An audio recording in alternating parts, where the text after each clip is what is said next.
A woman dies in childbirth, leaving behind only whispers and shame. A newborn cries in the desert heat while a town turns its face away. Before we dive deeper into this twisted story, don't forget to like and subscribe. Let us know in the comments where you're watching from and enjoy. But when the man they call the Dust Hunter rides into Redemption Flats, everything changes. Because sometimes salvation comes from the most unlikely places, carried on desert winds by hands that know both death and mercy. The baby's wailing cut through the afternoon heat like a blade through leather. Sheriff Tom Bradley had been sitting on the porch of his office for an hour, listening to that desperate sound echoing from Doc Henley's place across the dusty main street.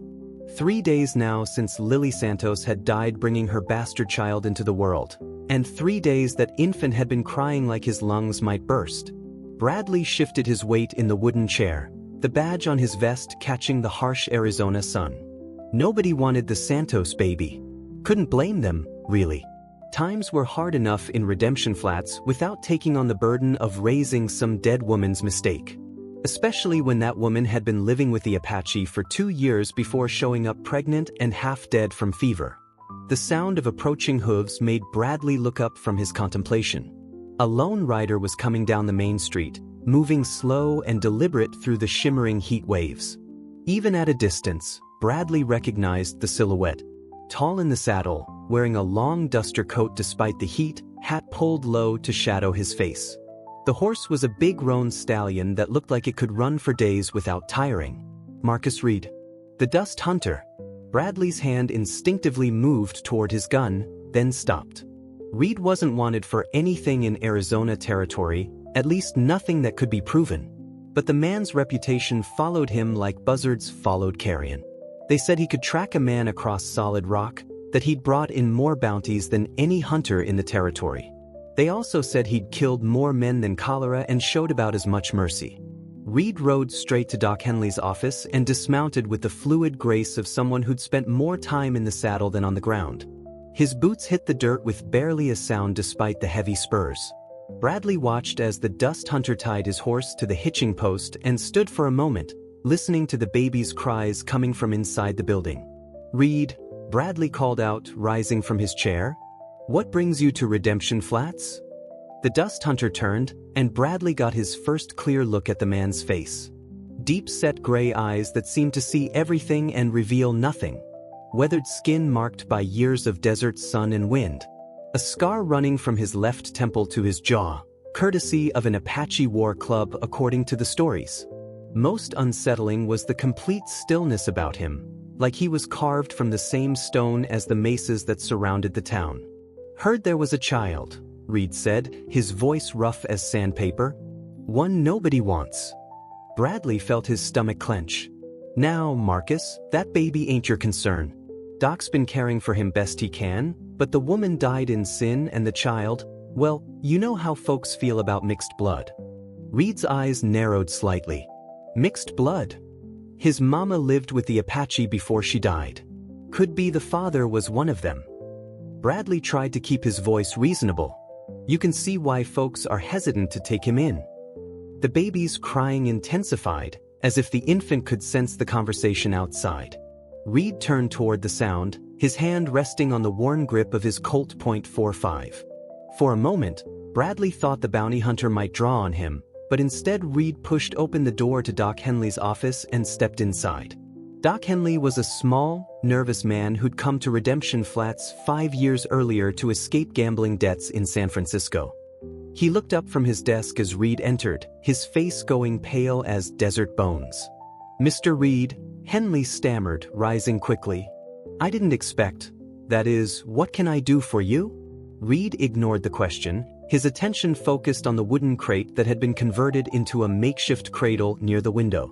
The baby lay inside, face red and blotched from crying, tiny fists beating at the air. Someone had wrapped him in a threadbare blanket that looked like it had seen better decades. "How long?" Reed asked.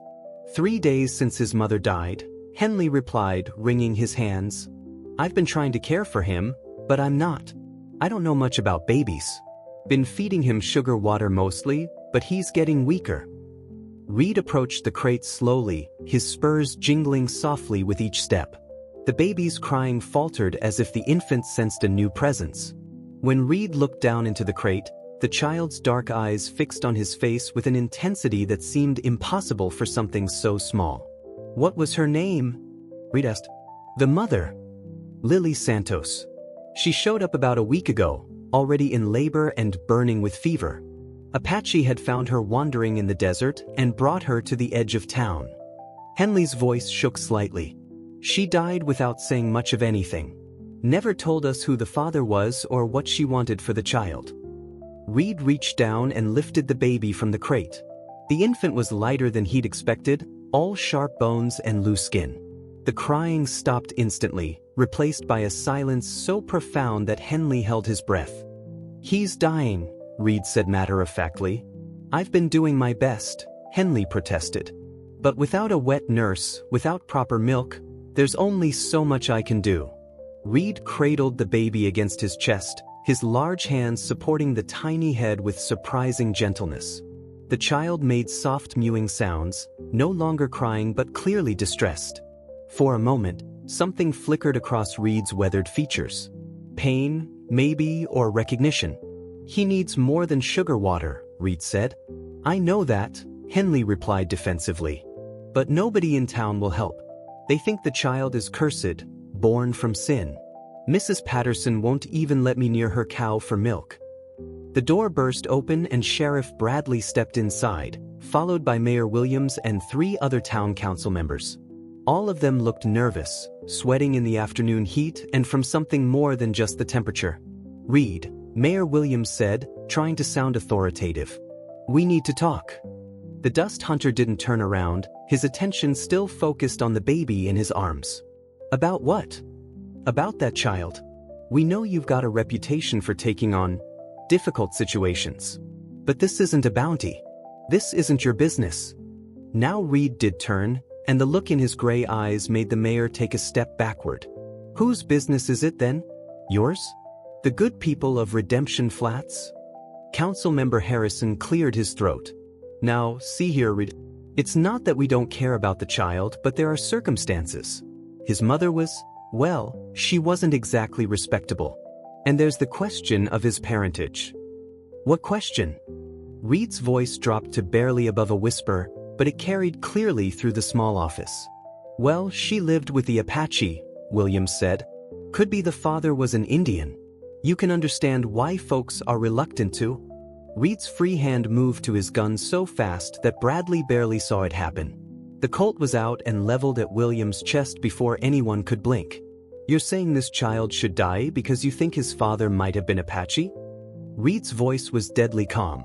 "Now, Marcus," Bradley said carefully, his own hand hovering near his weapon. "Nobody's saying the baby should die. We're just saying it's complicated." "Nothing complicated about it," Reed replied. "Child needs care. You're not providing it. I am." The baby made a soft sound, and Reed's thumb brushed gently across the tiny forehead. The infant's eyes were still fixed on Reed's face, as if he'd found something worth focusing on after 3 days of abandonment. "You can't just take him," Williams protested. "There are laws, procedures."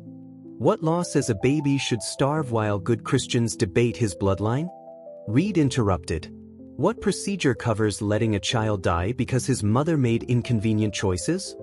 Doc Henley spoke up from his corner, voice shaking. "Mr. Reed, I appreciate what you're trying to do, but you don't understand. This town, these people, they won't stand for it. A man like you, with your reputation, taking custody of a child? It'll cause problems." Reed holstered his gun with the same fluid motion he'd used to draw it. "What kind of problems, Doc? The kind where good people have to look at their own failures? The kind where they have to explain why they'd rather let a baby die than soil their precious consciences?" The silence that followed was thick as molasses. Outside, the wind picked up, sending dust devils dancing down the main street. The baby made another soft sound, not crying now, just the quiet murmur of an infant who'd found unexpected comfort. "I'm taking him," Reed said simply. Mayor Williams found his voice again. "You can't. We won't allow it. Sheriff Bradley, I demand you arrest this man for kidnapping." Bradley looked between Reed and the baby, his face creased with uncertainty. "Marcus, you know I can't let you just walk out of here with that child. Not without proper authority." "Whose authority?" Reed asked. "The town that let him cry for 3 days? The people who decided he wasn't worth the trouble?" He looked around the room, his gray eyes meeting each man's gaze in turn. "Or maybe you're talking about territorial law. In which case, I'll remind you that abandonment of a child is a crime. Been a crime for 3 days now, seems like." Councilman Peters stepped forward, his face flushed with anger. "Now you listen here, Reed. Just because you've got a reputation with a gun doesn't mean you can come into our town and what?" Reed interrupted. "Show you what charity looks like? Demonstrate basic human decency? Is that what's got you so stirred up?" The baby's tiny hand had worked free of the blanket and was now gripping Reed's finger with surprising strength. The sight of those small fingers wrapped around the bounty hunter's scarred digits seemed to break something loose in the room's atmosphere. "I'll take him," Reed said again, his voice carrying the finality of a judge's verdict. "I'll feed him, care for him, give him a chance to grow up. And if any of you have a problem with that, you should have thought of it 3 days ago." Sheriff Bradley stepped forward, his hand resting openly on his gun now. "Marcus, I can't let you leave with that baby. Not like this.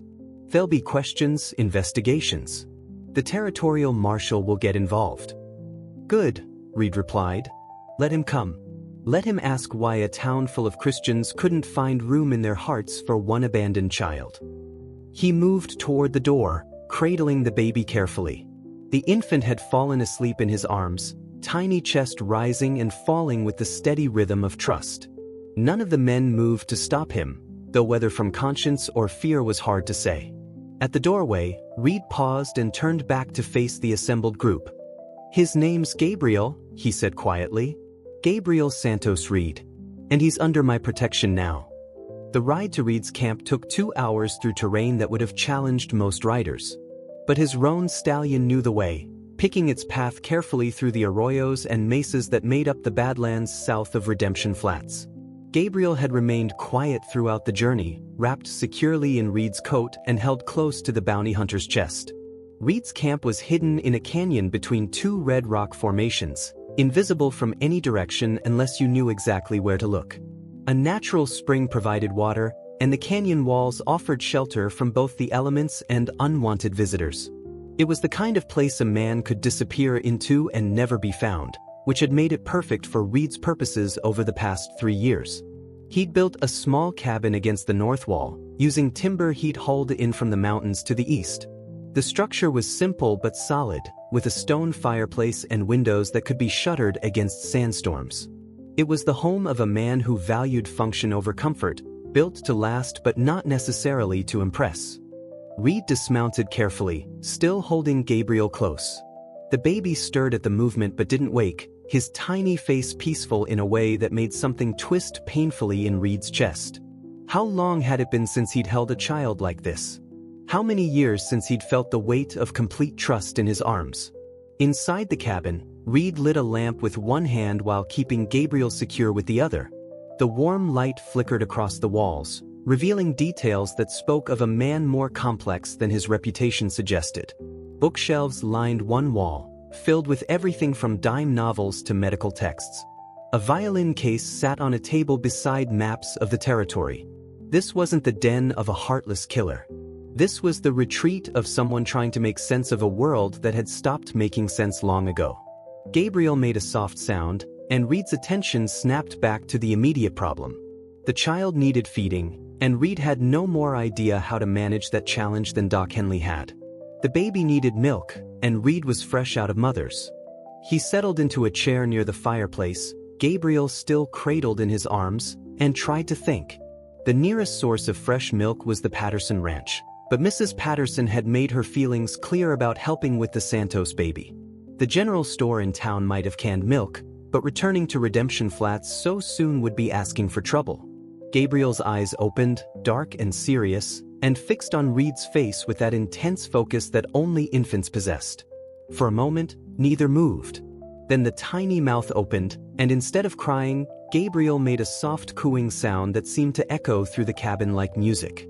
"Well," Reed said quietly, his voice rougher than usual.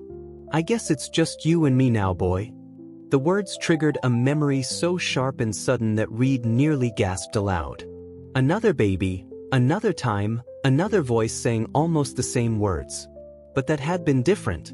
That had been his own child, his own wife, his own life before everything went to hell and took his soul along for the ride. Reed closed his eyes and tried to push the memory away, but it clung to him like smoke, filling his mind with images he'd spent 3 years trying to forget. Sarah's laugh. Little Emma's first steps. The way their cabin in Colorado had felt like home instead of just a place to hide from the world. All of it gone now, reduced to graves on a hillside and a reputation that followed him like a curse. Gabriel made another sound, bringing Reed back to the present with a jolt. The infant was watching him with those dark, serious eyes, as if he could sense the pain radiating from the man holding him. Reed found himself speaking before he'd consciously decided to do so. "Your mama was probably a good woman," he said softly. "Don't know her story, but I could see it in her eyes when she died. She had the look of someone who'd tried to do right in a world that didn't make it easy." He paused, studying the tiny face. "She named you in her heart, I think, even if she never got the chance to say it out loud. Gabriel. Like the angel. Seemed fitting somehow." Gabriel's hand worked free of the blanket, tiny fingers grasping at the air until they found Reed's thumb. The grip was surprisingly strong, and Reed found himself smiling for the first time in longer than he could remember. "You need feeding," he continued, his voice taking on a gentler tone. "Real feeding, not the sugar water Doc was giving you. I'll figure something out." "Have to." Outside, a coyote called from the darkness, its voice lonely and wild. The sound made Reed think of all the nights he'd sat in the same chair, staring into the fire and wondering if he'd ever feel human again.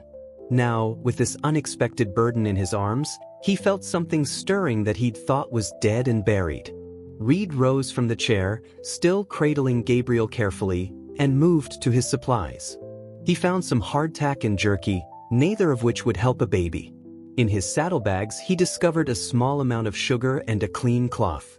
Not ideal, but it might be enough to keep Gabriel alive until morning when he could figure out a better solution.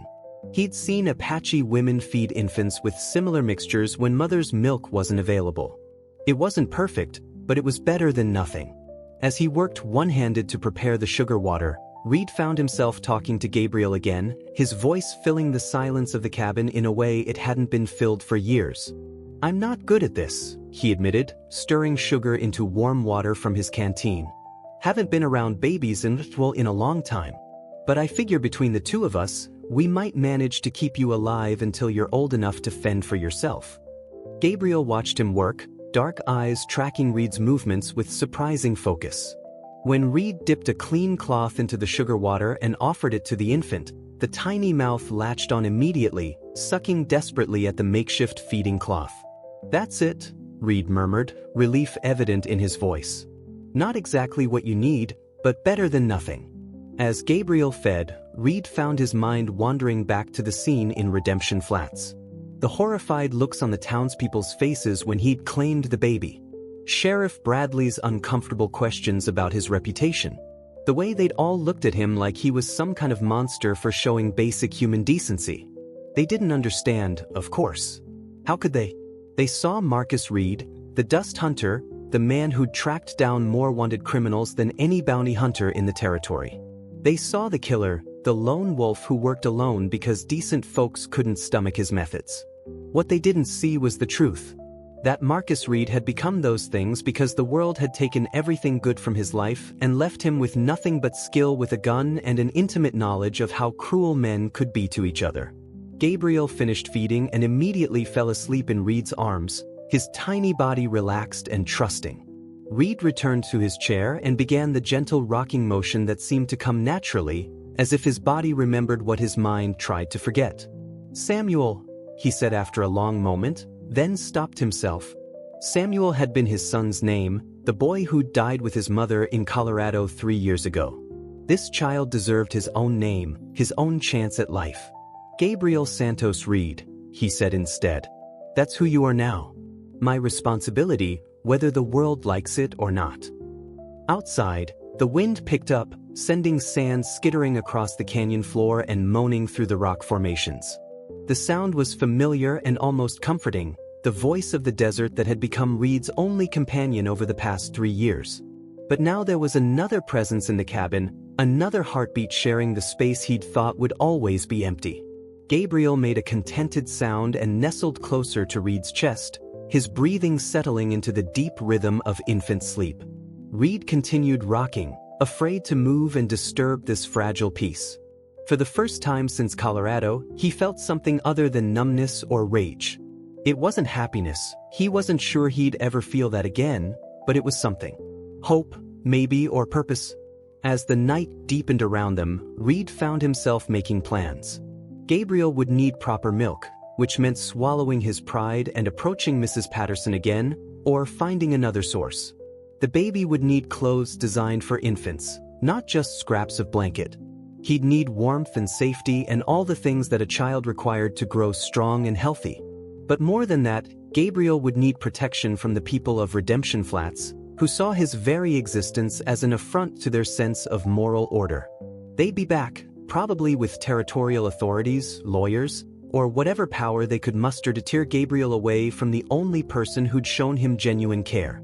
"Let them come," Reed whispered, his voice carrying the weight of absolute conviction.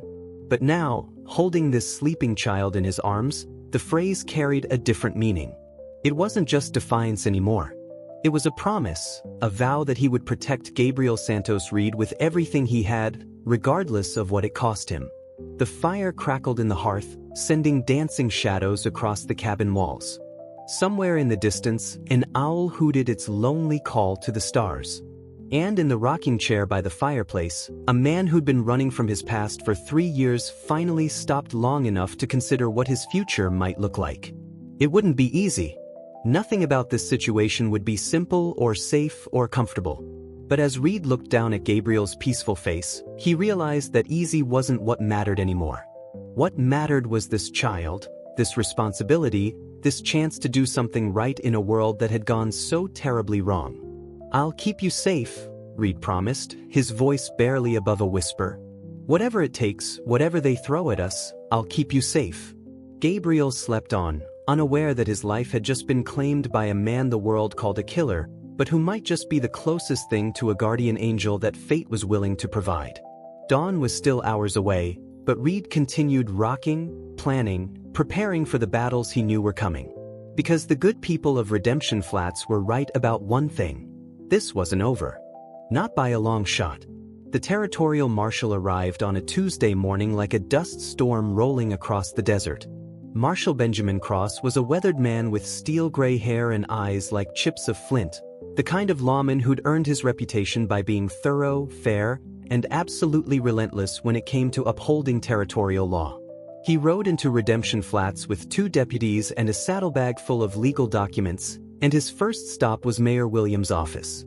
Reed heard about the marshal's arrival from Jake Morrison, a half-breed tracker who occasionally brought him information in exchange for trade goods. Morrison had ridden out to the canyon at first light, his weathered face creased with worry. "Marshall's asking questions about the Santos baby," Morrison warned, his voice tight with concern. "Mayor Williams has been filling his ear with stories about you taking the child by force, but I heard tell he's also talking to other folks. People who might have different opinions about what happened in town." Reed nodded grimly as he fed Gabriel, watching the baby's tiny hands grip his finger with trusting strength. Gabriel had thrived under his care over the past week. The infant had gained weight, his color was good, and he'd even started making small sounds that might have been attempts at smiling. But none of that would matter if the territorial government decided that Marcus Reed was unfit to raise a child. "How long before he comes here?" Reed asked. "Day or 2, I'd guess. He's thorough, that one. Won't make a decision without hearing all sides." Morrison paused, studying Reed's face. "You going to tell him the truth?"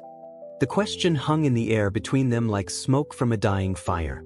Reed had spent 3 years hiding from the truth about Colorado, letting people believe he was a heartless killer because it was easier than explaining what he'd really lost that day. But now, with Gabriel's future hanging in the balance, he might not have a choice. "Depends on what he asks," Reed said finally. "Marcus," Morrison said gently, using Reed's first name for the first time in years. That boy deserves a guardian who's willing to fight for him. That means fighting with the truth, not with silence. That evening, as Reed sat in his rocking chair with Gabriel sleeping in his arms, he forced himself to remember Colorado in full detail for the first time in 3 years. The memories came flooding back like water through a broken dam, carrying with them all the pain and guilt he'd tried so hard to bury.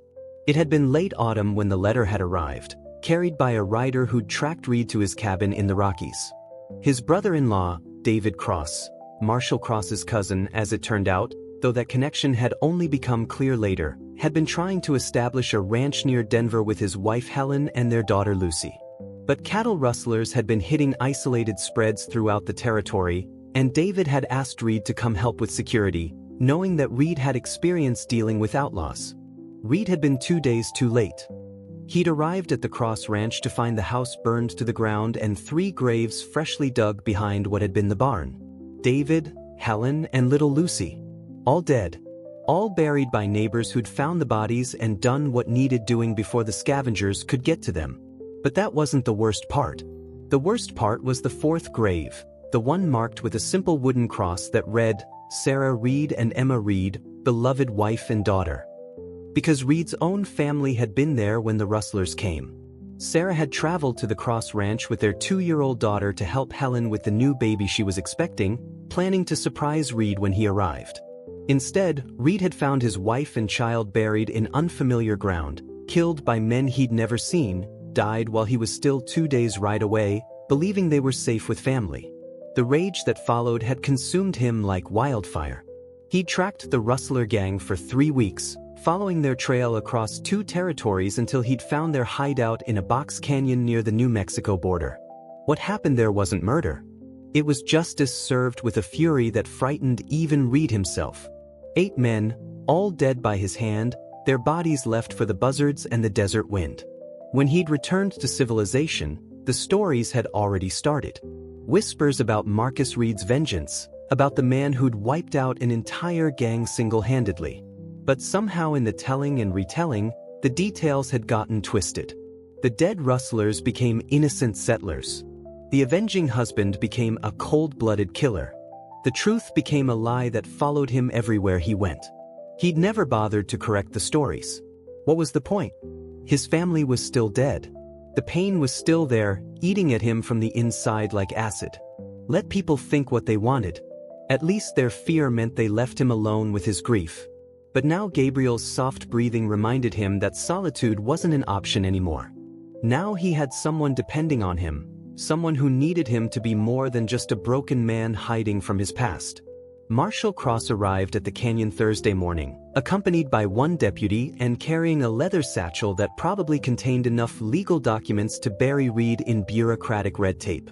Reed had been expecting them, but he still felt his stomach tighten when he saw the official badges glinting in the morning sunlight. "Mr. Reed," Marshall Cross said, dismounting from his horse with the careful movements of a man who'd spent too many years in the saddle. "I'm Marshal Benjamin Cross, Territorial Authority. I believe you know why I'm here." "I can guess," Reed replied, not moving from the porch where he stood holding Gabriel. The baby was awake and alert, dark eyes taking in the new arrivals with the curious intensity that infants brought to everything. "Mind if we come inside? I have some questions that need answering." Reed stepped aside to let them into the cabin, noting how the marshal's eyes swept the interior, taking in the clean surroundings, the books on the shelves, the careful arrangements he'd made for Gabriel's care. A wooden cradle sat near the fireplace, handmade and lined with soft blankets. Jars of milk from a goat he'd managed to trade for were arranged neatly on a shelf, along with clean feeding cloths and other baby supplies. "Nice place," Marshall Cross observed, settling into the chair Reed offered. "Not what I expected." "What did you expect?" "Based on some of the reports I've received, something more like an outlaw's hideout." The marshal's eyes found Gabriel, who was making soft gurgling sounds in Reed's arms. "That the Santos baby?" "Gabriel Santos Reed," Reed corrected firmly. "And yes, he was Lily Santos' son. You've given him your name." "He needed one. His mother didn't have time to choose before she died." Marshall Cross nodded and pulled a notebook from his pocket, along with a pencil that looked like it had seen hard use. Mr. Reed, I need to ask you some direct questions, and I need direct answers. Can you do that for me? Depends on the questions. Fair enough. The marshal flipped through several pages of notes. Let's start with the easy one. How did you come to be caring for this child? Reed told the story simply and without embellishment. The crying in Doc Henley's office, the 3 days of neglect, the confrontation with Mayor Williams and the others. Marshall Cross listened without interrupting, occasionally making notes, but mostly just watching Reed's face as he spoke. And the townspeople claim that you have no legal right to the child. They're probably correct, legally speaking. But legally speaking, nobody else wanted him either. Not until I stepped in. That brings us to the harder questions. Marshall Cross said, his voice taking on a more serious tone. Mayor Williams has made some serious allegations about your character, Mr. Reed. He claims you're a danger to children based on events that supposedly occurred near Denver 3 years ago. Gabriel chose that moment to start fussing, his tiny face scrunching up in preparation for crying. Reed automatically began the gentle rocking motion that seemed to calm the baby, his attention split between the marshal's questions and Gabriel's needs. What exactly did Williams tell you about Denver? Reed asked carefully. He claims you murdered an entire family, including children. Claims you went mad and killed them in cold blood. Marshall Cross's eyes were steady, professional. He seems to believe that makes you unfit to care for any child, regardless of the circumstances. Reed was quiet for a long moment, still rocking Gabriel until the baby settled back into peaceful alertness. When he finally spoke, his voice was rough with old pain. Marshall, what if I told you that Williams was wrong about what happened in Colorado? Not lying necessarily, but wrong about the facts. I'd say that's exactly what I came here to find out. Reed looked down at Gabriel, studying the tiny face that had already become so important to him. The baby was watching him with those serious dark eyes, as if he could sense the weight of the moment. The family that died in Colorado, Reed said finally, their name was Cross. David and Helen Cross and their daughter Lucy. He paused, gathering his courage. David Cross was my brother-in-law. Helen was my wife's sister. Marshall Cross's pencil stopped moving across the page. Your wife's sister. My wife Sarah and our daughter Emma were visiting them when the rustlers came. All 5 of them died together, the Crosses and my family. Reed's voice broke slightly on the last words. I found them when I arrived 2 days too late to save any of them. The silence that followed was profound. Even Gabriel seemed to sense the gravity of the revelation, remaining perfectly still in Reed's arms while the truth settled over the cabin like morning mist. So you didn't kill the Cross family, Marshall Cross said slowly. No, sir. I buried them. All 5 of them, in graves I dug with my own hands. Reed met the marshal's eyes directly. But I did kill the rustlers who murdered them. Tracked them for 3 weeks and killed every last one of them. 8 men, all dead by my hand. And that's how the stories got started. Stories have a way of changing in the telling. Dead rustlers became dead settlers. An avenging husband became a heartless killer. Reed shrugged, the movement careful so as not to disturb Gabriel. Easier to let people believe what they wanted than to keep explaining that my wife and child were dead. Marshall Cross made several notes, his expression thoughtful. Mr. Reed, why didn't you ever correct these stories? Why let people believe you were a murderer? Because the truth hurt too much to keep telling it. Because staying quiet meant people left me alone with my grief. Reed looked down at Gabriel again. Because I didn't think it mattered what anyone believed about me. And now I have someone depending on me who doesn't deserve to suffer for my reputation. Marshall Cross closed his notebook and leaned back in his chair, studying Reed with new understanding. Mr. Reed, I'm going to need to verify your account of events in Colorado. That means checking burial records, maybe even talking to people who were there. Are you prepared for that level of scrutiny? Do what you need to do. In the meantime, the marshal continued, I want you to know that based on what I've seen here today, the condition of this child, the obvious care you're providing, the environment you've created, I see no immediate reason to remove him from your custody." Relief flooded through Reed so powerfully that he nearly staggered. Gabriel made a soft cooing sound, as if he could sense the change in tension. "However," Marshal Cross continued, "the territorial government has received formal complaints about this situation. There will still be legal proceedings to determine permanent custody, and you'll need to appear before a territorial judge to make your case." "How long?" "Could be weeks, could be months. Territorial courts move slowly, and cases involving child custody tend to be particularly complex." The marshal stood and retrieved his hat. "My advice, get yourself a lawyer, Mr. Reed. A good one. Because regardless of what really happened in Colorado, you're going to need legal help to keep this child." As the marshal and his deputy prepared to leave, Gabriel began fussing again, making the small hungry sounds that meant feeding time was approaching. Reed automatically reached for one of the milk-soaked cloths, his movements practiced and confident after a week of caring for the baby. Marshal Cross paused in the doorway, watching Reed feed Gabriel with gentle patience. "Mr. Reed, for what it's worth, I think that baby's lucky to have found you." After they left, Reed sat in his rocking chair with Gabriel sleeping peacefully in his arms, trying to process everything that had just happened. The truth about Colorado was out now, at least partially. The marshal seemed inclined to believe him, which was more than Reed had dared hope for. But the people of Redemption Flats weren't going to give up easily, and they had resources he lacked. Money, connections, social standing, all the things that could turn the law against him before he'd even had a chance to prove himself as Gabriel's guardian. The territorial judge would come, probably within weeks. There would be questions about Colorado, about his fitness as a guardian, about why a man with his reputation thought he had any right to raise a child. And when those questions came, Reed would have to decide how much of the truth he was willing to reveal. Because the truth about Colorado wasn't just about losing his family. It was about failing them. It was about being too late, about not being there when they needed him most. It was about the guilt that had driven him into the wilderness and the rage that had turned him into exactly the kind of man people feared. But that was a truth for another day. For now, he had Gabriel to care for, and that was enough. It had to be enough. 6 weeks later, the custody hearing arrived in Redemption Flats like a traveling circus. Judge Nathaniel Morrison came from the territorial capital with a court stenographer and enough legal precedent books to stock a library. The town's only meeting hall was packed with curious onlookers, most of whom had strong opinions about whether the dust hunter should be allowed to raise a child. Mayor Williams had hired a lawyer from Phoenix, a sharp-dressed man named Clarence Hartwell who specialized in family law and had never lost a custody case.